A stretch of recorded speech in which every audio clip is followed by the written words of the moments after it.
반갑습니다.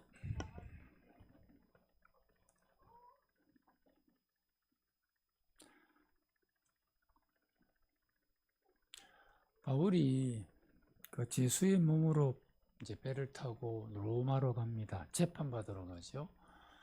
이 재판받으러 가는 길에 항해를 하는데 그 당시는 뭐 비행기도 없고 그러니까 이 교통수단인 이 배를 가지고 이제 배를 타고 로마로 가는 길에 영감이 떴습니다. 이 배가 심히 어려움을 당할 것 같으니까 출항을 멈추고 여기에서 겨울을 지나는 것이 좋겠다고 그렇게 이야기를 합니다. 그러자 그 배의 모든 진두지휘권을 맡은 백부장이 이제 선장과 선주에게 물어보았겠죠. 어떠냐? 괜찮습니다. 충분히 여행할 수 있겠습니다. 지금 이 환경을 봐서는. 그런 말을 들었겠죠.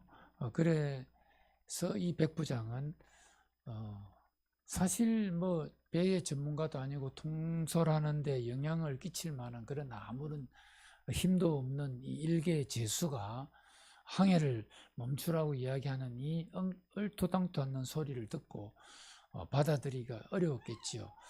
그래서 그런데다가 선장과 선주의 말을 들어보니까 터무니없는 소리다. 얼마든지 항해해도 된다는 그런 이야기를 들었을 때에 백부장은 그럼 그렇지 니까 진 게 뭐가 알겠느냐고 그런 식으로 하면서 출항을 명령하고 출항해서 보니까 아주 상태가 좋았습니다. 그래서 니까 놈의 말을 들었으면 큰일 날 뻔했다고 시간만 많이 보낼 뻔했다고 그런 뜻으로 항해를 하다가 대풍을 만나죠. 유라구로라는 강풍을 만납니다.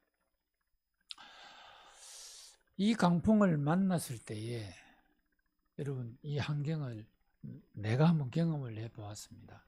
2002년도 2월 20 며칠경인데 그때 꼭 이 지역을 항해하고 있었습니다. 소아시아 지역을 우리 시찰회에서 연재 시찰과 또 다른 그 노예 목사님 부부와 함께 이렇게 열 몇 가정이 이제 배를 타고 에베소에서 배를 타고 밤모섬으로 들어간 것입니다. 그래서 이제 출발하기 전에 배가 출항할 수 있을까 없을까 그런 의논을 많이 했었던 것 같아요. 그런데 결국은 이제 배가 출항을 했습니다. 그 배는 한 20명 정도 타면은 다 차는 그런 저그마한 배였죠. 그 배를 타고 이제 밤모섬으로 가는데 풍랑이 장난이 아니었습니다. 풍랑이 엄청 세고 이게 이제 배라는 것은 두 가지가 있습니다. 이 앞뒤로 내는 이 피칭이 있고 이렇게 움직이는 롤링이라는 게 있습니다. 이 두 가지가 다 합니다. 내가 앉은 곳이 이제 배 제일 배 전에서 앉아 있었는데 이 배가 로링을 하는데 이 수평을 이렇게 유지해가지고 요렇게만 하는 게 아니고 요렇게 막 이게 완전히 춤을 추는 그런 상태였습니다. 근데 이 배가 요렇게 할 때에 이 물이 출렁거리는 이 수면에 바로 이 배전이 이렇게 거의 그냥 조금만 더 하면 물이 완전히 다 들어올 정도로 이게 그냥 가신가신하게 물이 넘칠 정도로 내다가 그냥 다시 복원이 되고 이런 광경을 옆에서 이제 그 배전에 물과 그 배전 이 배전이라는 게 여러분 이해하겠습니까? 어쨌든 빠질 지경이었습니다. 그런데다가 사모님이 화장실을 간다고 어떤 사모님 한 분 일어났었는데 이 사모님이 일어나다가 이 롤링과 피칭에 의해 가지고 중심을 잃고 쓰러졌는데 기관실로 내려가는 이 그 계단 선창 이 계단으로 완전히 꼬부라쳤습니다. 그런데 보통 같으면 남자들이 그걸 일어나 가지고 여자가 그리 쓰러졌으니까 그리 잡으러 가고 거들어 줘야 되지 않겠어요? 근데 그렇게 아무도 안 합니다. 왜 그랬을까요? 그만큼 심각했습니다. 그때 파도가 8m였습니다. 그러니 나는 이 성경을 보면 그때 당시 환경을 늘 연상을 하게 됩니다. 이제 바울이 말을 했습니다. 우리가 이 항구에서 과동하자, 겨울을 지나자. 겨울이 끝나야 이 겨울철에 그 강풍이 심한 이 지중해 해역인데 가지 말자. 그렇게 이야기를 했을 때에 선장과 선주는 출발해 보니까 아주 상태가 좋았습니다. 근데 이 겨울이라는 거, 우리가 지금 그 배를 타고 갔던 게 2월 20 며칠경이니까 겨울이 끝나갈 그런 지점이 있습니다.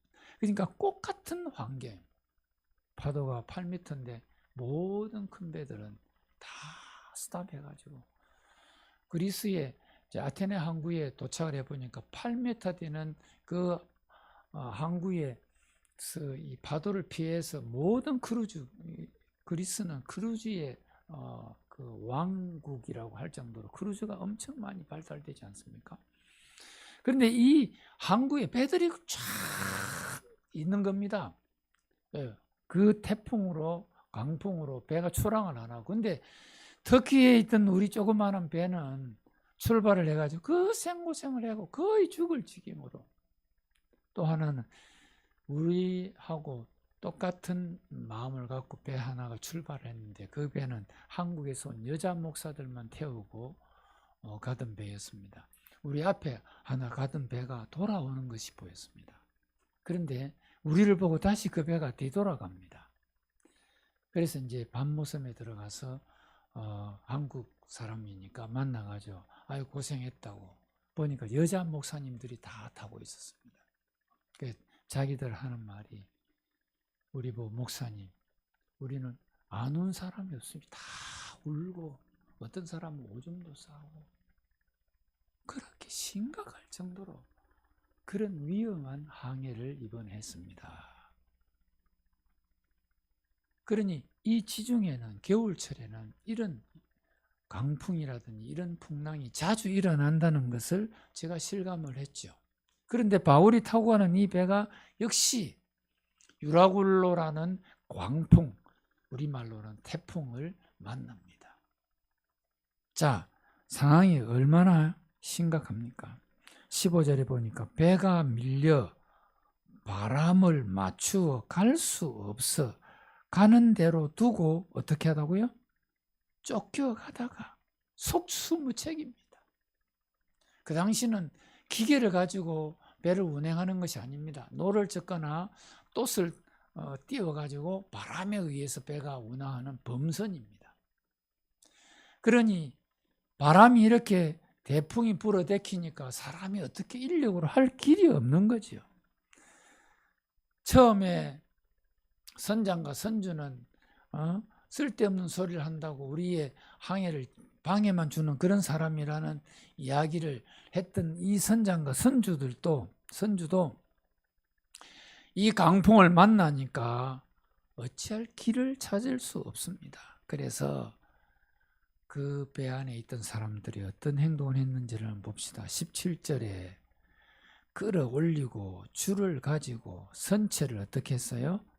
둘러 감고 스르디스에 걸릴까 두려워하여 연장을 내리고, 이 스르디스라는 모래톱입니다.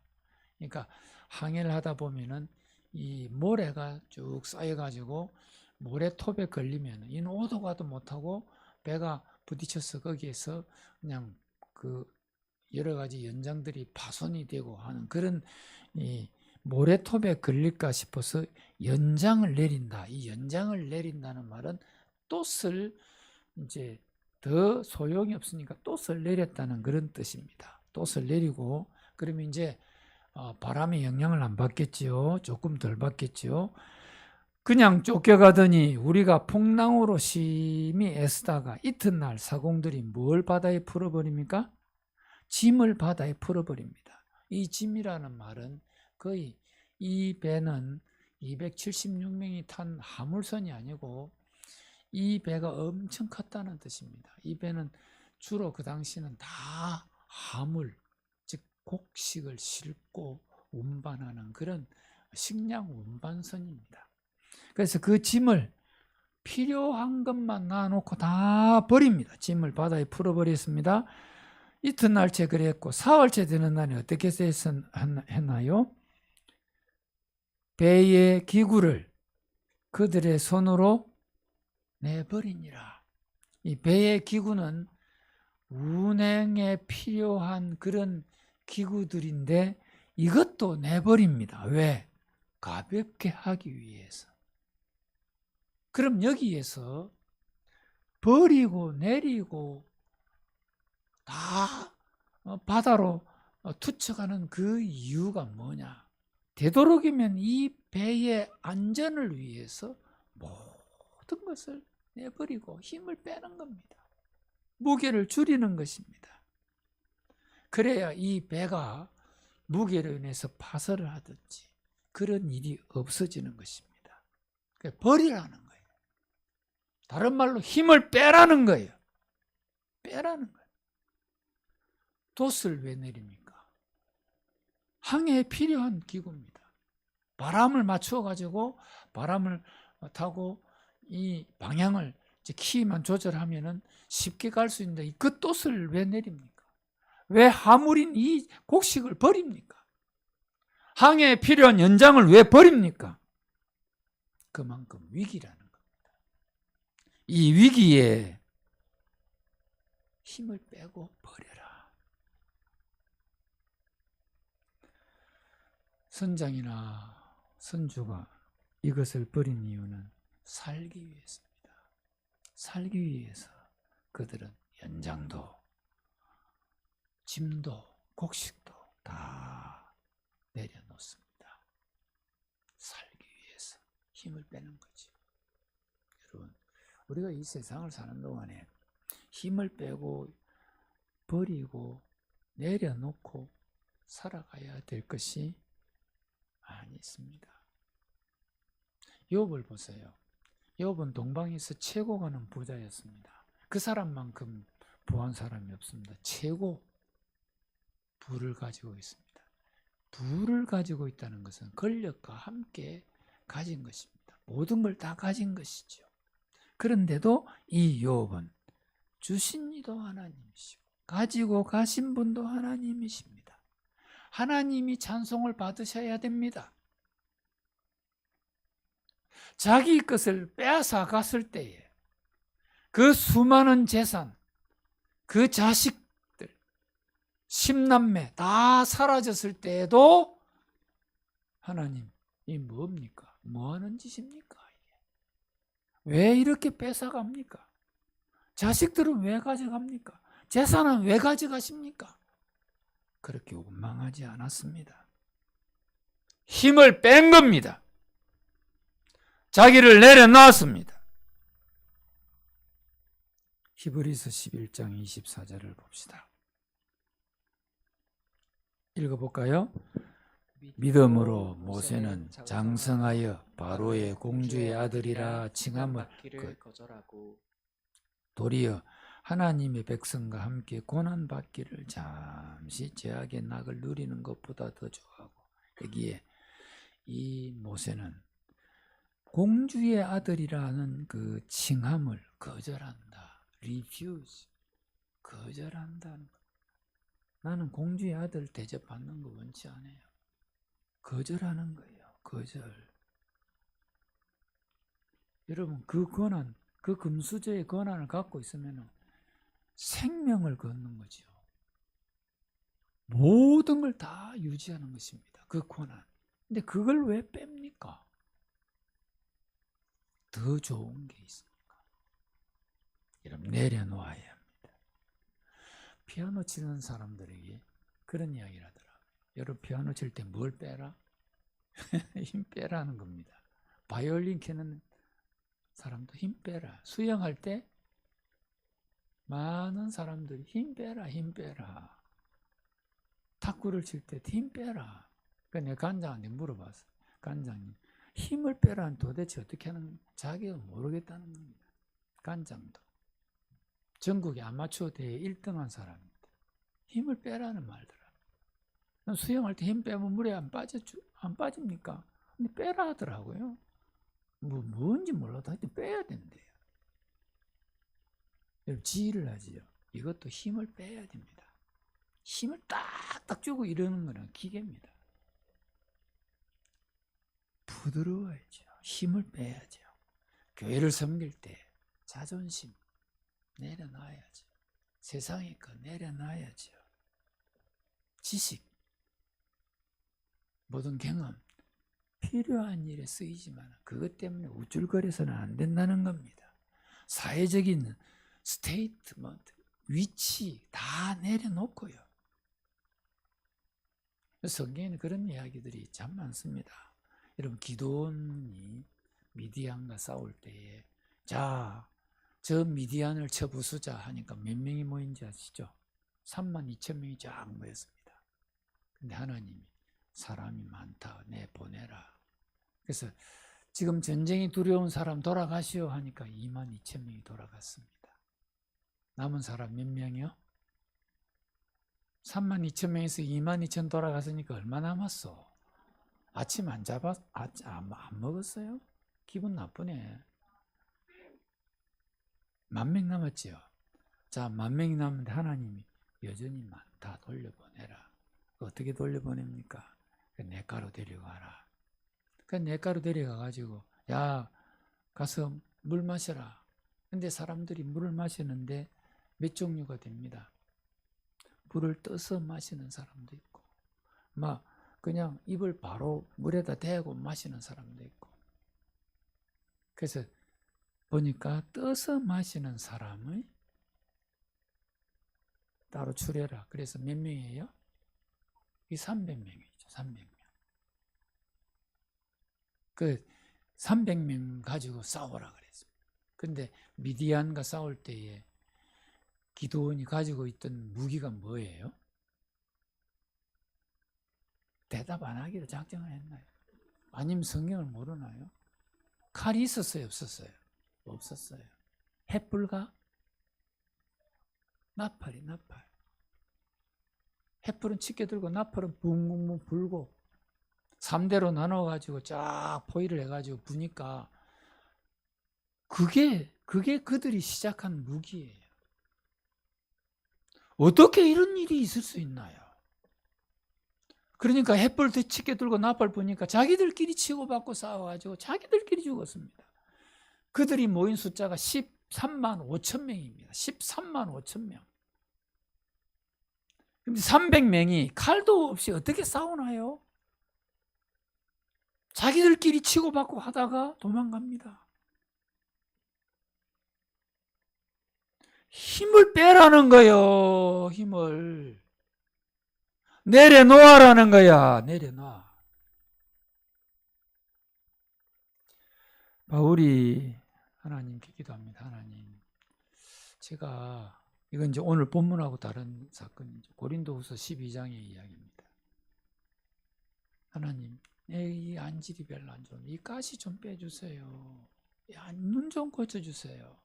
그러니까 고린도전 후서 12장 9절에 같이 읽어볼까요?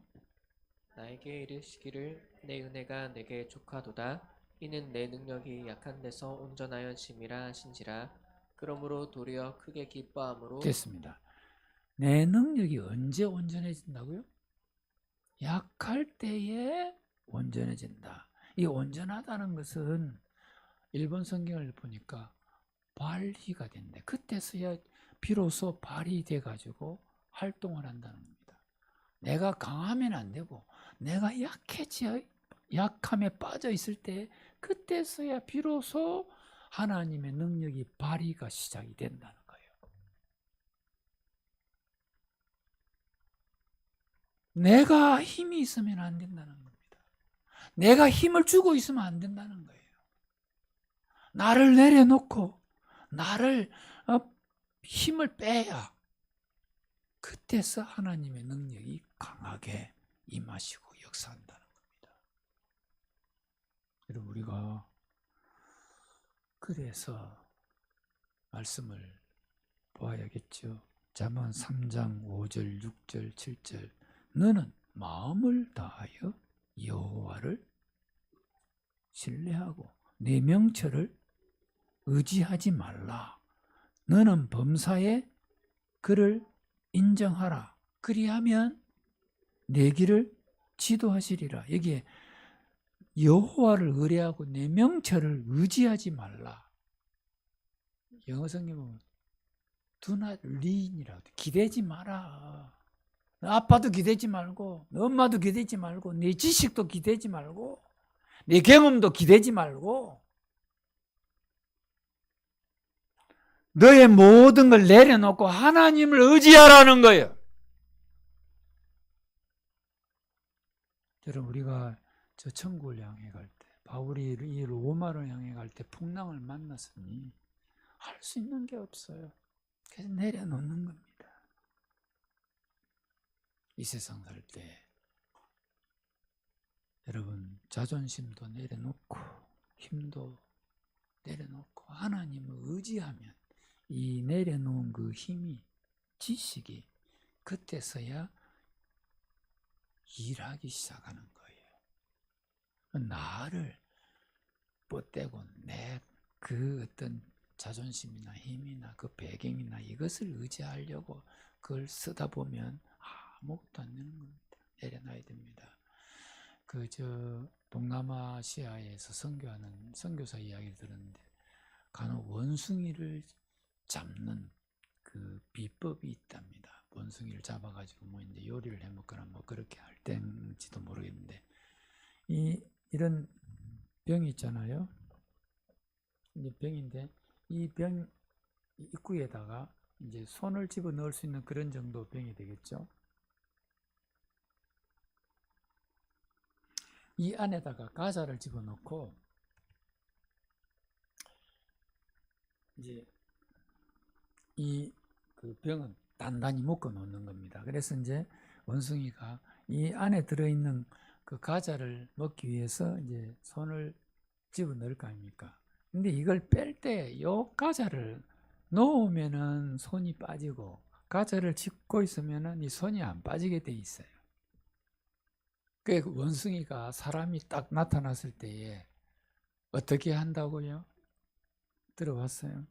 이 가자 안 놓으려고 손을 꽉 쥐고 도망을 간답니다. 도망갈 수 있어요? 손을 쥐면은 이게 입구가 딱 빡빡해가지고 절대로 손이 안 빠진대요. 이게 원숭이를 잡는 비결이 그거랍니다. 가자를 안에 넣고 그러면 이게 가자를 놓으면은 얼마든지 도망을 갈 수 있는데 그걸 못 놓는다는 겁니다. 여러분 내려놔야 됩니다. 내려놔야 돼요. 그래서 우리가 이 세상을 사는 동안에 내려놓으면서 하나님의 은혜를 의지하면서 사는 그런 축복이 있어지기를 바랍니다. 두 번째로 내가 주인공임을 알아야 해요. 힘을 빼고 첫 번째는 내려놓고 사는 것이고 두 번째는 내가 주인공이다. 한번 따라해 봅시다. 내가 주인공이다. 내가 주인공이다. 아침에 밥도 안 먹고 아무것도 없네. 힘이 이렇게 없어가지고 어떻게 하겠어요. 여기 뭐 젊은 분들이 대부분인데 24절 같이 읽어봅시다. 24절 시작.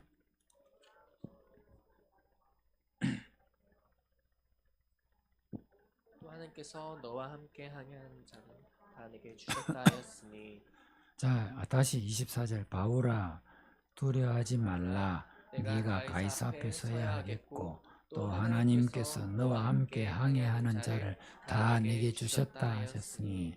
자, 여기 보니까 항해하는 사람이 276명입니다.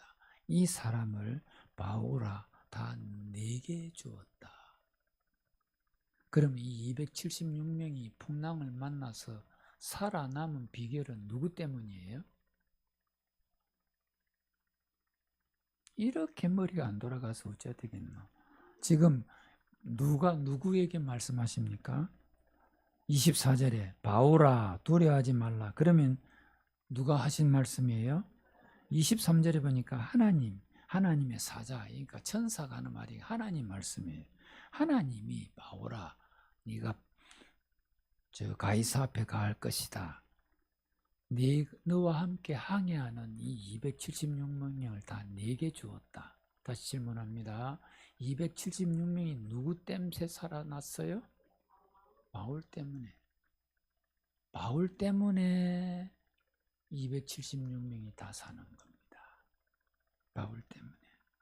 한마디로 이 배의 생명줄은 누구냐? 생명의 DNA는 누구냐? 바울이라는 겁니다. 이 바울 한 사람 때문에 276명이 사는 겁니다. 대단히 중요한 원리입니다. 이 276명의 생명은 바울에게 다 줄줄이 붙어 있어요. 줄줄이 붙어 있어요. 이런 원리로 볼 때 성도는 이 세상의 생명줄이에요. 믿으시면 아멘 합시다. 여러분, 이건 무슨 저 목사님이 뚱딴지 같은 말을 하느냐 할지 모르겠는데 바로 내 말이 내가 한 말이에요. 하나님이 하신 말씀이에요.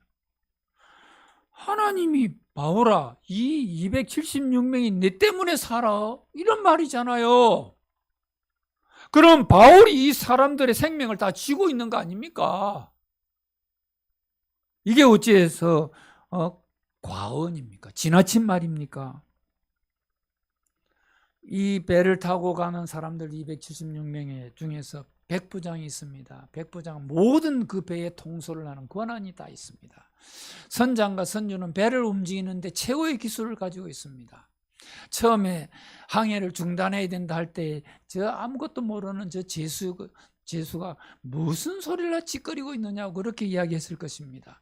그렇게 하찮게 보던 그 사람, 아무 힘도 없어 보이는 그 사람, 제수가 재판받으러 가서 죽을 목숨인데 그런 인간인데도 그 사람 때문에 276명의 목숨이 살아있다. 놀라운 현상 아닙니까? 여러분, 이 세상이 여러분을 어떻게 보고 있나요? 여러분, 교인을 어떻게 보고 있어요? 여러분이 살고 있는 어떤 환경, 뭐 직장이면 직장, 학교, 아니면 어떤 부서, 어떤 그룹, 그래서 여러분을 어떻게 보고 있을까요? 자, 여러분 한번 봅시다. 열왕기하 3장에 이런 내용이 있습니다. 열왕기하 3장.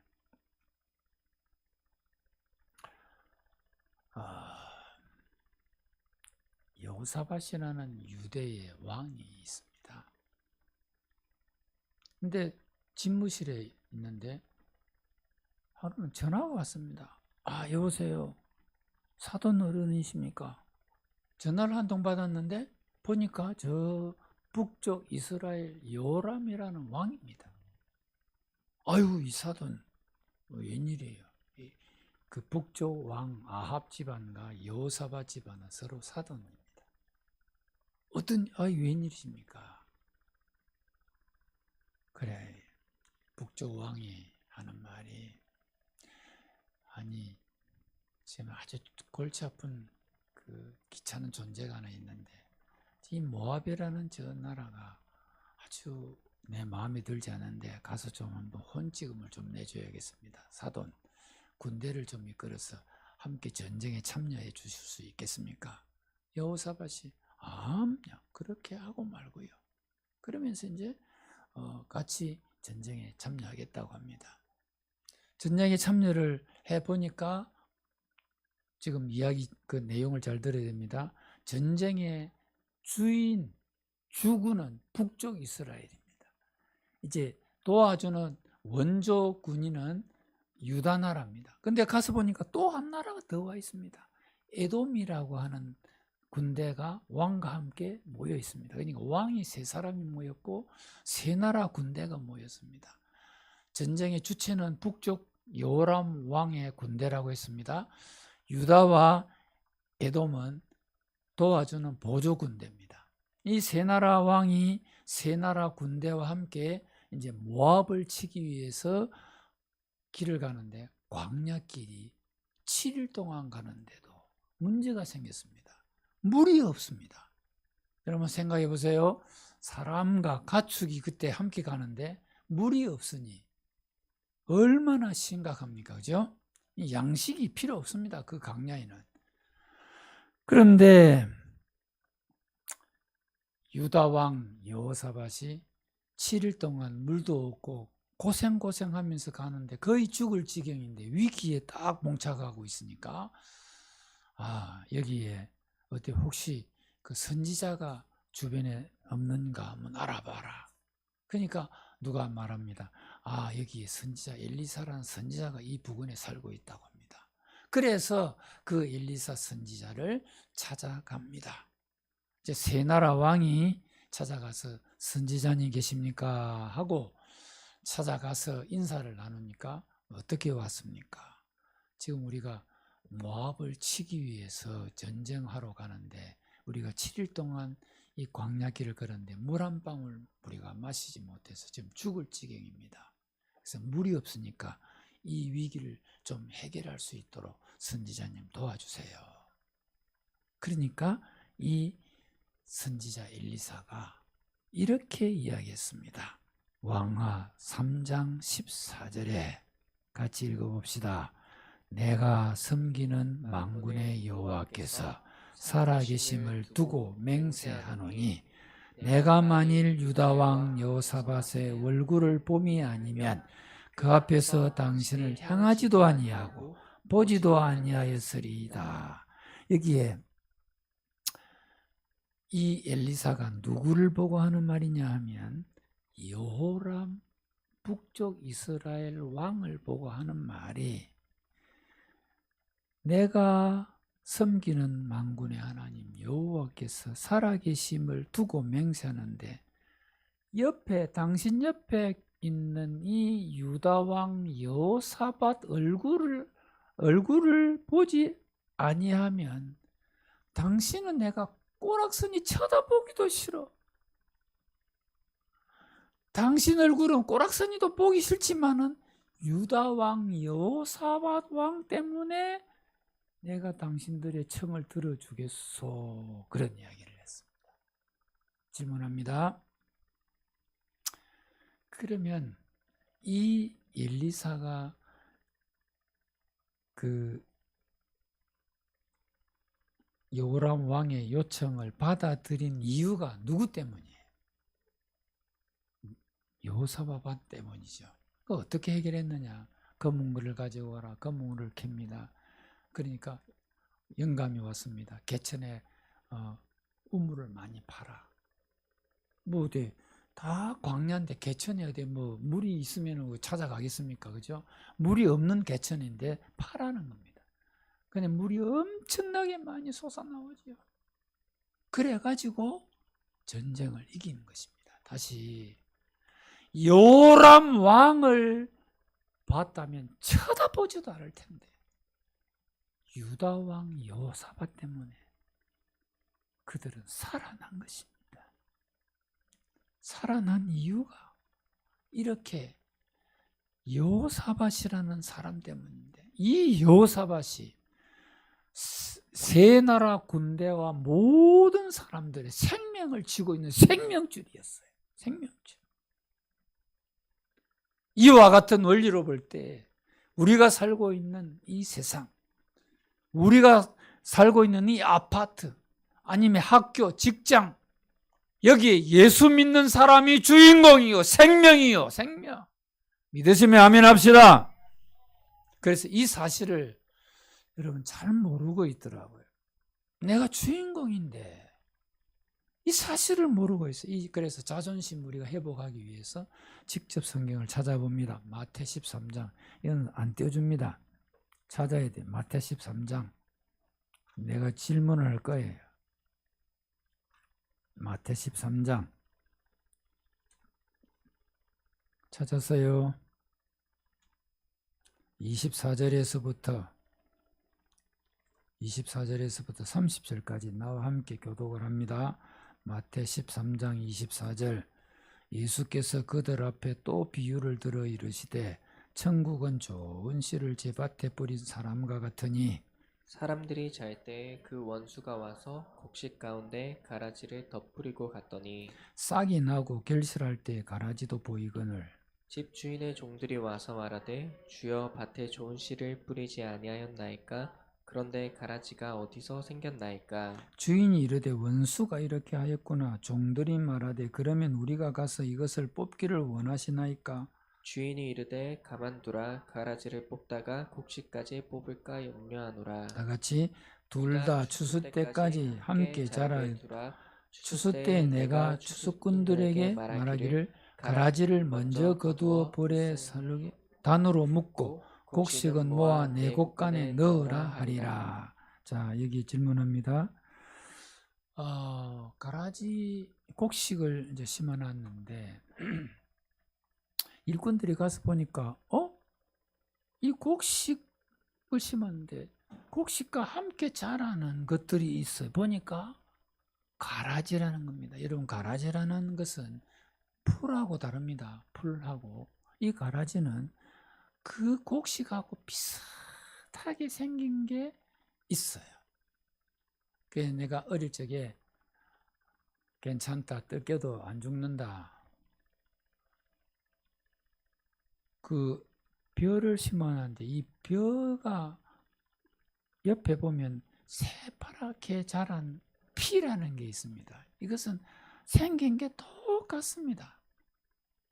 이게 대는 똑같이 벼하고 이 피라는 거하고 똑같이 자랍니다. 나중에 보면 열매만 다릅니다. 열매만. 근데 이게 피라는 게 이 벼하고 같이 심어가지고 영양분을 쫙쫙 빨아당기거든. 더 잘 빨아당깁니다. 그러니까 이제 이 피라는 것을 제거를 하는데 제거하다 보면 뿌리가 너무 강하니까 곡식이 다쳐지는 거예요. 그래서 이제 다시 이제 마태복음 13장 돌아갑니다. 이제 종들이 우리가 곡식만 심었는데 왜 이 가라지가 같이 자라지요? 가라지라는 게 아까 곡식하고 똑같은 그런 모습을 갖고 있다는 것이 가라지입니다. 근데 우리는 가라지를 전체 뿌린 적이 없는데, 그러니까 주인이 하는 말이 원수가 이렇게 뿌려놨구나. 주인님, 그럼 이 가라지 뽑아낼까요? 그렇게 말합니다. 그러니까 주인이 하는 말이 어떻게 하라고요? 29절 주인이 이르되 가만두라. 가라지 뽑다가 곡식까지 뽑을까 염려한다. 가만두라. 그러면 언제까지 가만둘까요? 언제까지요? 추수 때까지 가만두라. 추수 때까지. 그럼 질문합니다. 여러분, 여기에 곡식은 누구를 가리킬까요? 예수 믿는 사람. 그럼 가라지는요? 보세요. 30절에 둘 다 추수 때까지 함께 자라게 두라. 추수 때에 내가 추수꾼들에게 말하기를 가라지는 먼저 거두어 불사르게 단으로 묶고 곡식은 곡간에 넣을 것이야. 여기 곡식은 예수 믿는 사람을 가리킵니다. 그럼 가라지는 누구를 가리킨지 아세요? 불신자를 말합니다. 불신자. 여러분, 이 마태복음 13장이 하나님 말씀인 걸 믿습니까? 믿으면 아멘 합시다. 그렇다면 한번 생각해 봅시다. 이 세상에 사는 사람이 두 종류입니다. 예수 믿는 신자와 안 믿는 불신자가 함께 삽니다. 겉으로 보기는 아무도 몰라요. 그런데 이 함께 사는 이 세상에 가라지를 빨리 뽑아내지 않은 이유가 뭘까요? 가라지를 뽑아내지 않는 이유는 누구 때문에? 곡식 다칠까 싶어서. 그래서 가라지가 저기 존재하고 있는 거예요. 이 사실을 성도들이 전혀 몰라요. 이 세상의 불신자들이 왜 이렇게 큰 소리치고 살아갈 수 있도록 하는가? 하나님이 심판의 때까지 기다리시는 거예요. 곡식을 생각해서 저 가라지를 그냥 내버려 두는 거예요. 이 사실을 전혀 몰라, 성도들이. 이런 자존심이 전혀 없어. 여러분, 그렇게 세상을 봐야 됩니다. 저 불신자들은 내 때문에 살아가고 있어. 그런 자존심이 있어야 돼요. 나 때문에 산다. 나 때문에. 세상의 불신자들이 존재하는 이유는 우리 때문이에요. 믿으시면 아멘 합시다. 이 사실을 잘 몰라. 여러분, 이만큼 우리 자존심이 있어야 돼요. 우리가 생명이에요. 우리가 주인공이에요. 그런데 이걸 모르고 사람들이 자꾸 불신자들을 앞에 주눅이 들고, 한번 성경을 한번 더 찾아봅시다. 고린도전서 7장, 고린도전서 7장 14절. 띄워지면 띄워지나요? 시작. 믿지 아니하는, 안 띄워지나? 시작. 믿지 아니하는 남편이 아내로 인하여 거룩하게 되고 믿지 아니하는 아내가 남편으로 인하여 거룩하게 되나니 그렇지 아니하면 너희 자녀도 깨끗이 못하니라. 그러나 이제 거룩하니라. 네, 질문합니다. 믿지 아니하는 남편이 누구 때문에 거룩해진다고요? 믿는 아내 때문에. 믿지 아니하는 아내가 누구 때문에 거룩해진다고요? 믿는 남편 때문에. 여러분, 이 구절 때문에, 이 구절을 근거로 해서 그 불신 남편이나 불신 아내가 있어도 예수 믿는 그 부모 한 사람 때문에 유아 세례를 주는 거예요. 이 근거예요. 안 믿는 사람이 하나 있어도 믿는 사람 때문에 덕을 보는 거라. 이 사실을 알아야 돼. 그만큼 믿는 우리는 진짜 하나님의 은총이 얼마나 큰지 몰라요. 놀라운 은총입니다. 하나님이 예수 믿는 우리를 이렇게 귀하게 보시는 거예요. 이 세상을 당장 심판하지 아니하는 것도 하나님이 우리 때문에, 우리 다칠까 싶어서 심판의 기간을 연장하시는 거예요. 미리 불신자를 깡그리 타작시킬 수 있지만은 하나님이 이 믿는 자 다칠까 싶어서. 그래서 여러분, 우리는 이 세상의 자존심이에요. 나는 이 세상의 생명입니다. 이 세상에 나는 근거지예요. 나 때문에 이 세상에 산다니까. 예수 믿지 않는 사람이 많이 있어도 나 혼자라도 예수 믿는 나 때문에 이 그룹이, 이 단체가 유지된다는 사실을 알아야 합니다. 이 사실, 이 자존심, 이 믿음이 여러분들에게 가득 차기를 바랍니다.